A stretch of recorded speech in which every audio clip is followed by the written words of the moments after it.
Hi guys, welcome to the big boss reality show season 7. హౌస్లో పల్లవి ప్రశాంత్కు ఉన్న craze తనకు కూడా తెలియనంత నాగార్జునకు తెలుసు అని చెప్పచ్చు. అటువంటి నాగార్జున సాటర్డే వీకెండ్లో వచ్చేసి పల్లవి ప్రశాంత్ తేజ నువ్వు చేసిన నామినేషన్ ఫుల్గా ఆడియన్స్ అందరూ నవ్వుకున్నారయ్యా, నేను కూడా చాలా నవ్వుకున్నా.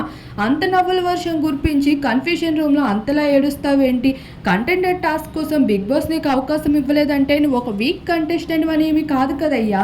తర్వాత నీకు చికెన్ టాస్క్లో అవకాశం ఇచ్చారు కదా, అవకాశం కోసం ఎదురు చూడాలి తప్ప ఏడవకూడదు. ఆడియన్స్ ఎప్పుడు ఏడ్చిన వాళ్ళని సింపతి ప్లేయర్ అని ఓడిస్తారే తప్ప టాప్ 5 వరకు తీసుకొని వెళ్ళరు. మొదటి వీకెండ్లోనే శోభా శెట్టికి కూడా చెప్పాను, ఇప్పుడు అదే విషయం నీకు కూడా చెప్తున్నాను. టాప్ 5కి వెళ్ళాలంటే ఏడ్చే కంటెస్టెంట్స్ ఆడియన్స్కి నచ్చరు అంటూ నాగార్జున అయితే స్ట్రాంగ్ అనే పల్లవి ప్రశాంత్కి సింపతి ప్లేయర్ అంటున్నారు బయట విషయాన్ని అయితే తెలియజేసుకుంటూ వచ్చేసారు.